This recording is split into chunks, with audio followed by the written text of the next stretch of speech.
Carl and Liam here from Brrraaains A Head-Banging Life, gbhblofficial for short, and it's We're Afraid of the Dark, our talk through and review of Are You Afraid of the Dark? We are up to the 9th episode of Season 2, The Tale of the Full Moon, which, if you can obviously quickly ascertain, is going to be about werewolves. Yeah, I mean, I know it's traditional and it was obviously coming at some point, but I can't help but not get too excited, about a tale on werewolves. So I was just kind of hoping going into this that would deliver something fresh and original at least. Same, no excitement at all, because good werewolf horror is very few and far between, both in movies, short formats and stuff like that. You immediately jump to the obvious. When you think good werewolves, you just jump to the obvious ones, and those movies are old, man. But then there was a decent werewolf episode, wasn't there, in Goosebumps, the werewolf skin episode, which was quite original. So, yeah. That is true. That is true. Let's see how this one is. Written and directed by Ron Oliver. With a cast that we've got Dominic Zampronio as Jed Harris, Jesse Lavendale as Huey Downs, Ellen David as Ellen, Peter Colvey as Mr. Anchors, and Carl Alachi as Gordon Anchors / the werewolf. There are quite a few interesting facts about this, right? So let's start off with an obvious one that's related directly to the Midnight Society. This is Frank's first story to not include Dr. Vink. Yeah. Shame they broke the streak for him. Should have found a way to constantly make him be a character in Frank's stories, but there you go. Wonder if it was about availability of the actor, and I wonder when they had these actors like him had reoccurring roles like him and Sardo. Like, do you reckon they filmed their episodes like back to back, rather than having to bring them back for each one, kind of thing?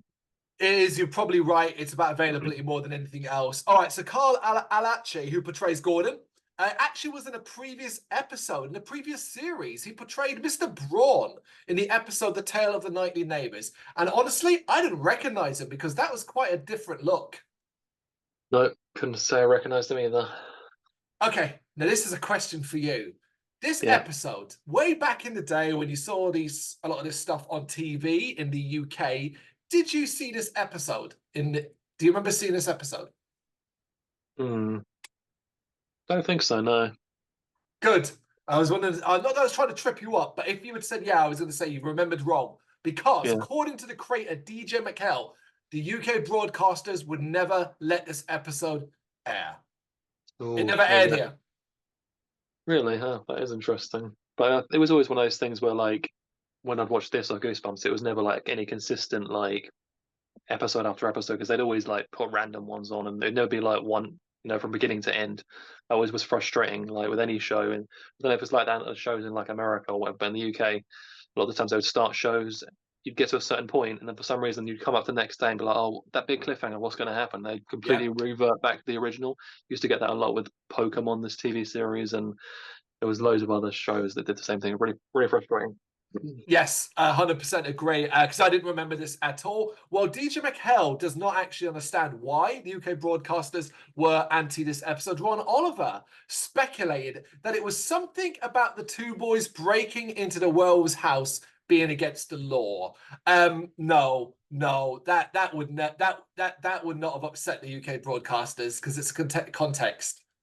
Maybe they were just like saw it was about werewolves and they were like, nah, boring. just like how we feel. But Ron Oliver had a lot to say about this as well, this episode. He also states that he sees this episode as being an analogy about a family dealing with how to tell their kids that his uncle is gay. Okay. I mean, okay, sure. I've seen this a lot, though, with transformation like shows or things, particularly in regards to werewolves or something like that. That sometimes is an analogy for coming out. I've seen that before. It's not too of a surprise. I'll be honest, watching this, I didn't get that at all. But, he's the writer and director. If that's what he was going for, I think he failed, but it's still his opinion. Well, I mean, who are we to argue with the writer and director, He also said that the mother in this episode is partially inspired by his own mother. She's quite a funny character in this one, actually. So, yep. And Mr. Anchors is a reference to Evelyn Anchors, who was in the original 1941 film The Wolfman. Oh, nice. Yep. And there's one more. DJ McHell has said this used to be one of his least favorite episodes. Oh, But he has grown to appreciate it over time for its unique campy tone. yeah. Okay, let's get into the story then. It's Frank's 1-year anniversary of being a member of the Midnight Society. The others smile, laugh, and reflect on his debut story, The Tale of the Phantom Cab, all the way back to episode 1 of this show. And Gary then explains it's tradition that a night of a member's anniversary, it's the person's turn to tell a scary story. I have a big problem with this. What if What's he that? didn't have one? What if he didn't have one? You can't Oh, surprise the guy. we always say that. I mean, they should have like they should have done an episode where someone was like completely unprepared. That's just improvised the whole time. You know. But fair enough. His story does line up nicely with the fact that there is currently a full moon in the sky. Isn't that a coincidence? Not only does he have a story prepared, but it's a full moon and it's about werewolves. Eerie things happen when the moon is full. People always act a little different, a little strange. To anybody who's ever told a tale of terror, there's one special thing that always happens when the full moon rises, and that is what his story is about. Submitted for the approval of the Midnight Society, this is the tale of the full moon. Yep, perfectly fine introduction. I always like a little bit more in-depth detail around the Midnight Society. It makes them feel more real, more human. Yeah. So, sometimes I don't mind like a little bit of chit chat, but other times you just want them just to get to it, man. Get to the story, you know. Yeah. All right, so the story. 2 young boys named Jed Harris and Huey Downs run their own pet detective business, helping find people's missing pets. And business is good at the moment as the neighborhood has had quite a few disappearances. And part of the reason they're doing this, they're running this business, is that Jed can basically get his own dog. He wants to buy it, convincing his mother, who's anti it, that the dog is too cute to reject. There's a tongue-in-cheek start to this episode with this introduction. I think it's a fine setup, yeah. And obviously knowing that it's about werewolves, you can kind of see where it's going a little bit. And who, as a kid, didn't start untold businesses, shops, and Yeah. stuff like that? So the idea of them starting a pet detective to go around looking for missing cats and dogs and stuff, it's very easily to believe. Always doing little wild schemes, yeah. Try and Yep, make a little bit of money here and there. that's it. Anyway, they've just been hired by a woman named Mrs. Neville to find her missing cat, Misty, and they go out looking for Misty. As they look around, there is, here you'll notice, a comical edge to things, proven when Huey sees something black and furry moving along the top of a fence quickly. And thinking it might be the cat, Misty, he jumps over the fence with a somersault and grabs it. And I loved it because it was like, oh my God, this isn't going to take itself seriously. This is going to be a silly episode. Yeah. I mean, obviously, what it actually turns out to be, you know, is definitely it got a chuckle at me for sure. Yes, because it's a wig. He looks back to see an annoyed woman looking at him. He jumped over, somersaulted over, and pulled the wig off some poor woman's head. It's really like actually quick, but I don't know if you noticed. I don't know if you're supposed to notice or like pay that much attention. But the woman actually has a full head of hair under the wig, so I thought that was quite funny. And like they just didn't put in the effort to like maybe put on a bald cap or just find someone bald, or you know, or maybe she just likes to wear wigs regardless. I don't know, but I figured because in line with that as well, when you see her standing there, she's a lot shorter than the fence. Even with a wig yeah. on, there's no way it would have been high enough. I actually figured that they just didn't like, they were like, you know what, this is going to be silly. We don't need to really worry too much about taking things too seriously. No, I think that did actually add to the comedic timing with the moment kind of thing. I agree. And while this is going on, Jed comes across a collar on the road with the name tag Misty. He radios Huey, but he has to go home for dinner, so Jed decides to head inside an empty house alone. We see that it's been recently sold, and walking up to the front, he notices that all the railings are covered with fencing wire. So here's a mystery. He opens the front gate and knocks on the front door, but no one answers. Leaving, the camera pans to focus on another collar in the trash can. So for our benefit, to make this house seem mighty, mighty suspicious. But Jed isn't done. He goes round to the back of the house and finds a trail of pet collars. Getting to the back door, finding a huge pile of missing pet collars. And it's like, good God, man, like maybe hide the evidence a bit better, guys. Yeah, I mean they're not always werewolves, are they? So no excuse. Jed looks inside the door and peers into the kitchen. It's mostly empty inside, but he's startled by a bald man coming in. This man, who later is revealed to be Mr. Anchors, doesn't notice him and sets about making a meal that involves ground meat. Yeah, and then the phone rings in another room. Mr. Anchors goes to answer it, giving Jed the chance to open the door and come inside. And it seems that nothing's particularly strange until he looks in the fridge and finds tons of ground meat in containers inside. As a person who absolutely hates like this style of meat, gross. And that's the intention.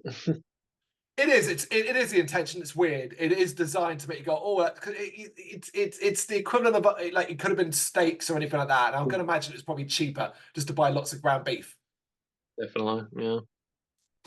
Huey now comes across the radio, insisting that he has to go home. Jed, panicking, tries to silence him, but upstairs, Mr. Anchors hears the noise.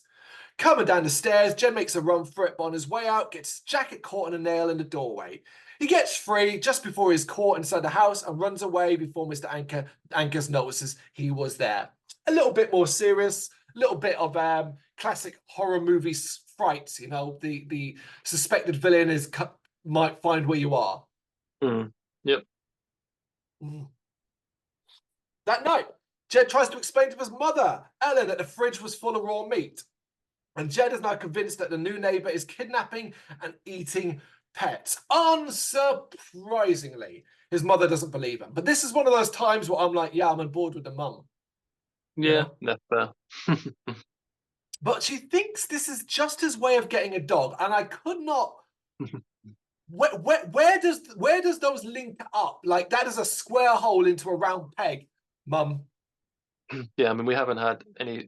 We had no backstory on how persistent he's been trying to get this dog and all the other schemes he's come up with. You know, who knows? I assume for her to go to that, you can only imagine that he's obviously done quite a lot of different things. I suppose. Gonna presume yes. She refuses, pointing out that it barely getting by and can't actually afford a dog. Which is, cool. That's the layer you need. And this is where Jed becomes the unlikable character. He mutters under his breath that his dad would believe him. And I was like, oh, like we don't even know the story about the father, but you know it because his mum is clearly hurt by it, looking over to a picture of the family, right? And I'm like, oh, the father's dead, right? And that's a really mean thing to say. But she ends up turning the photo down and calling him a creep. And I was like, I thought it was really funny. I thought it was funny, man. That's so rare in a show like this. That's why I thought it was funny because it was unsurprising. Like you said, I thought it was gonna be typical. Oh no, he like died in a car crash or something stupid. No, the fact that she put it down and that's different. I like that. And that's implying, folks. We know it's implying that basically he cheated on her and run off with another woman or man or whatever. Yeah, so I like when things subvert my expectations like that, man. Good stuff. 100% loved it. Right, it's full moon night, and Jed is spying on Mr. Anchors from his bedroom with a video camera. Classic, man. This is just. I'm always a big fan in either werewolf vampires doing this because it just makes me think of Fright Night. Just does. Oh yeah, I mean, there's a lot of serious Fright Night vibes throughout this episode. I think it gets even more so as it goes along. There's some more scenes that also remind me of other sort of classic vampire movies from, sort of 80s period of time. But yeah, I just think it, like you said, it is kind of like a classic trope. The whole neighbor peeping on the other neighbor and them seeing weird things going on, and I mean that's why I love Fright Night, I suppose. Yeah, absolutely. As he watches, he actually captures something truly terrifying. Thankfully, Mr. Anchors isn't beating off at the window or something weird like that, which is what he's in danger of seeing. But he's actually transforming into a werewolf, and I was surprised. I thought we were going to basically go the entire episode without really getting a clear resolution until the end, but no, halfway through, boom, werewolf.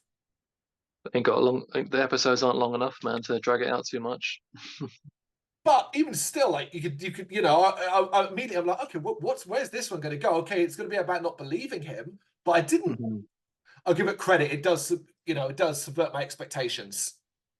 That's why I also got the Fright Night vibe as well, because it's like the first time he spies on the neighbor, he immediately sees something, Yep, I hear that. He screams for his mother and she rushes in, but of course she doesn't believe him. And obviously, like, we'll just show her the footage, right? Well, the footage doesn't show anything on it. And Mm.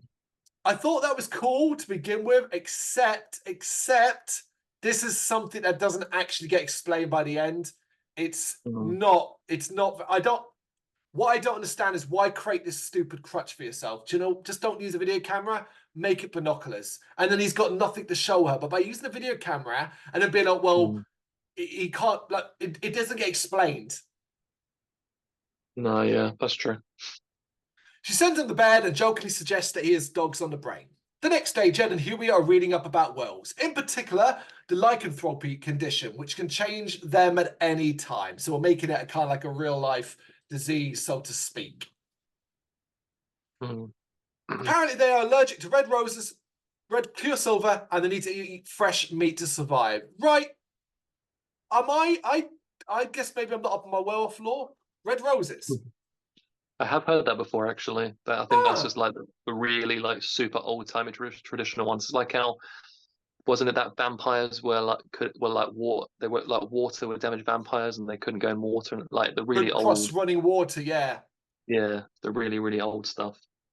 Yeah, that's cool if that's the case. It wasn't familiar to me. I was quite intrigued by that. But they also eat small creatures like birds and other things, but their favorite meal is children, apparently.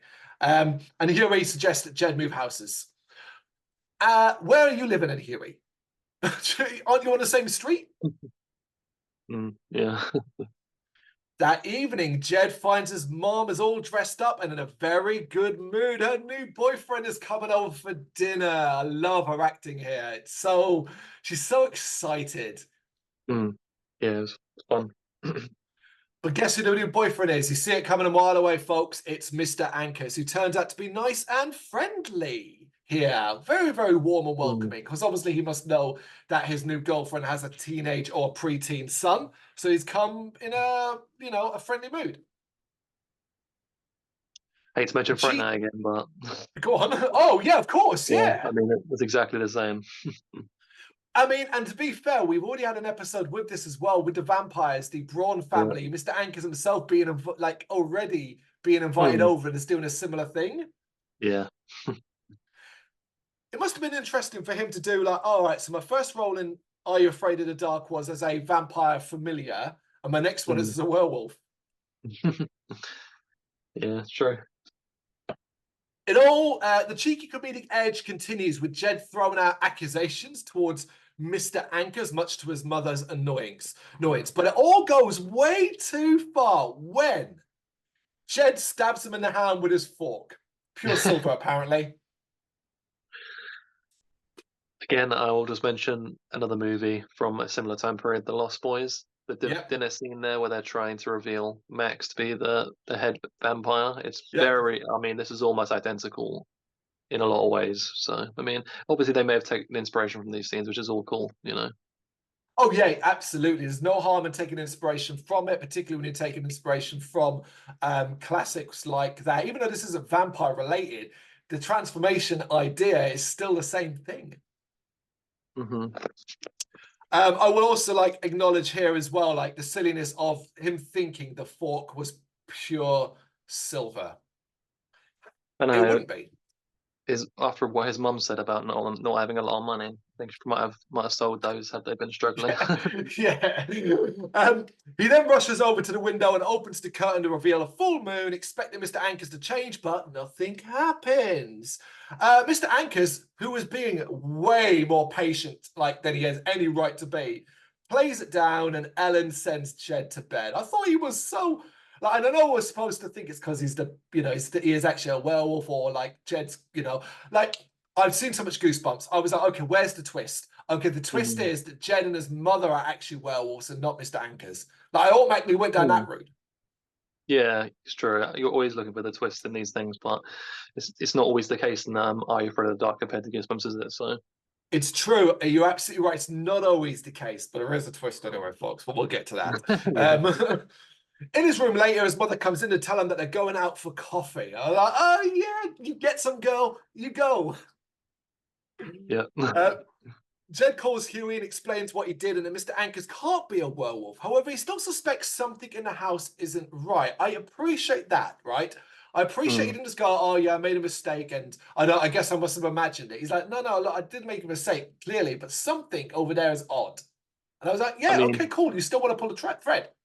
well, he did see a werewolf, didn't he? So, Love, yep, always glad to continue this. Jen and Huey break into Mr. Angus' house to find out what is really going on there. They find the fridge that was once full of raw meat is now empty.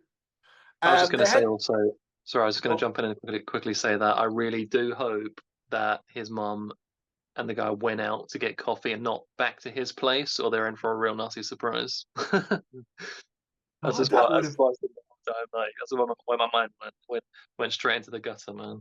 No. I mean, when they said they going out for coffee, I went. That's why I laughed because I'm like, well, you're Yeah, not, man. Yeah, no, you're going to a hotel or something, you know. must be because I was thinking like, well, they can't not staying in her house. There's only one other house they could be going, and then the kids are breaking in. This could get really awkward, you know. Oh, that's good. They head upstairs inside the house, and there Huey finds a photograph that reveals that Mr. Anchors dun, dun, dun, has an identical twin brother. Look, when I'm buying into a story, I'm buying into an episode, I will just praise something. This works for Hmm. me. I was like, it's good. Yeah, that works. I think it's actually a pretty interesting twist for sure. Suddenly they hear growling, and out pops the werewolf from behind them. The werewolf chases them and end up cornered in his bedroom, and it looks like it's all over until Jed remembers a dog whistle he has. And this was something that was like given in the very early point of the show episode. I appreciate it coming back because at the time it doesn't feel important or anything like that. And it's like, oh no, that will come back later on. I'm also big fan of keeping the werewolf in shadows and how it's shot. This avoids any major issues. We do get a good look at it, and I think it's pretty Yeah. decent for what it is.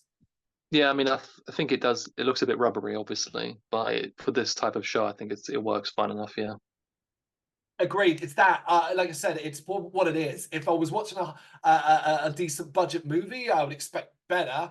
But I'm watching an Are You Afraid of the Dark thing. I don't think any kid watching this would complain. I mean, we're obviously complaining because we've seen some like high quality like effects and stuff, and obviously this is a bit dated now. But yeah, I don't think anyone from that time period would have minded at all. What, from your memory, from your mind, what is the best werewolf designs you've seen in movies?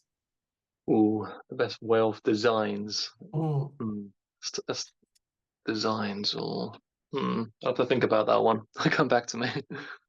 For me, as much as I love an American Werewolf in London and how that looks and stuff like that, I think the best designed is Dog Soldiers. Yeah. I like the how they're so tall and imposing. They Yeah, look I like wolves as well. Like they look like wolves, and I'm quite a fan of that. can't think of like how the wolf is looking specifically, but there's one of my favorite transformations from like human into wolf is from a TV show, a really old Netflix show called Hemlock Grove. Oh yeah, Hemlock Grove. Yeah, you reviewed them It's on the site. yeah, in that the wolf literally grows out of the person from with them, and then it like splits their face in half, and they have to like pull off like the werewolf skin really graphically and stuff like that. I think that's like a really cool transformation, like off the top of my head anyway. But obviously, like there's been some really cool ones in movies and stuff. Anyway, you know. Good shout. I remember the cover now. So anyway, Jed blows the dog whistle and it causes the werewolf pain. But Mr. Anchors now arrives, and Huey, having had enough apparently, is just like, fuck it, I'm gone, and runs off. And he was like, oh, okay, bye, Huey. What is it about characters called Huey being awful? Something about that name. Yep. Anyway, that's just a timely reference for people. Mr. Anchors tells Jed that he has met his brother Gordon.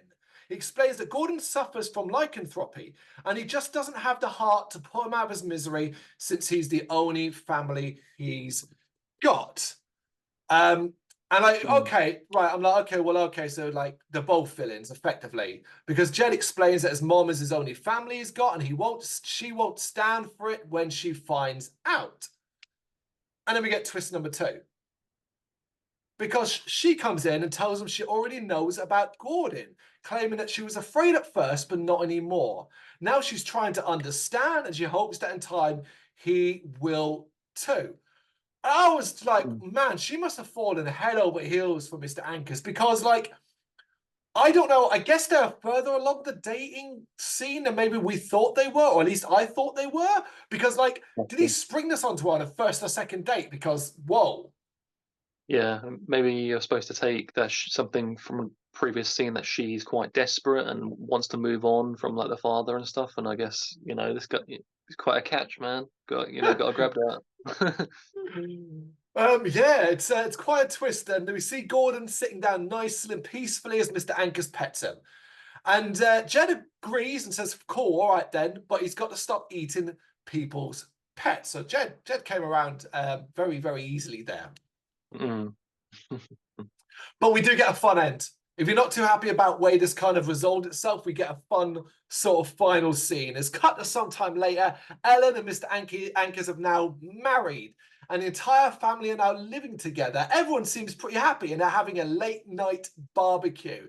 Everyone is having steaks, including Gordon, who has a very rare one. We see Jed is playing fetch with Gordon, as it looks like he got his own dog after all. And you know what? Like the way it's shot, the way it's filmed, the way everyone's lines are said in such a cheesy fashion, I thought it was an excellent sort of find. Like, had it ended with Jed just going, all right, he's got to stop eating people's pets, I'd have been like, oh, this added a little bit like pleasure to me. Yeah, I mean, we were talking before about like Goosebump-esque endings, and I think this very much felt like something you'd get out of Goosebumps more normally. And I'm always more of a fan of these more unconventional endings in these types of shows. I thought it was a lot of fun and a nice twist to keep things interesting, for sure. I agree with you 100%. And we go back to Midnight Society. The story is over, and Frank gets an anniversary surprise as everyone in the camp turns sinister and mean, threatening they're gonna roast Frank. And he starts to get a bit scared, but they mean Frank Furters, and everyone laughs and starts to cook around the campfire. And you know what? Again, I was like, I like it. I like it. Yeah, it was in line with the the vibe of the episode, so it worked. I am middling in the middle in this one. I enjoyed it for what it is. I don't think overall it's very memorable. I don't think it does anything fresh or interesting in the werewolf sphere or anything that's really going to grab your attention. I appreciate that they went for fun and cheesy over, a serious toned episode, but it still doesn't amount to anything great. That's true. I think as I went in with this one, quite low expectations. I didn't really expect much from it. I was thinking, oh, werewolves, So, but definitely the tone is what it pleased me the most with it. I think on the whole, it's actually quite solid, and I know it's quite a generic statement to make, but I do think, as I've said before, in many other episodes, it crams a lot into a short space of time. And even though there are a lot of scenes that are familiar to me or you from movies we've seen, I think they are done in a way that they work in the context of this show that's more geared at kids, So it's a cool way to use those scenes for this kind of thing. And yeah, it's amusing, and I think the ending is satisfying. So I think on the whole, it's pretty solid. Yeah, I think it's one of those ones where I can't really think of too much I didn't like about it. To be fair, other than kind of the boring werewolf thing. I think that's a great summation. I think it's solid. I think that's the right word there to describe this. Neither bad, and certainly not great, but you can put this on and, for 20 minutes, have enough of enjoyment with it. It's just that, like when I think of Are You Afraid of the Dark episodes, I think in a year or two's time, if I had to stop and go, well, which ones do I remember? I don't think this one will be there. That's true. I do think it will lack that. Stay in power. Hmm. That's the Tale of the Full Moon, written and directed by Ron Oliver. The 9th episode of season 2. You got any thoughts and know what to do? Let us know in the comments. Thank you very much for watching.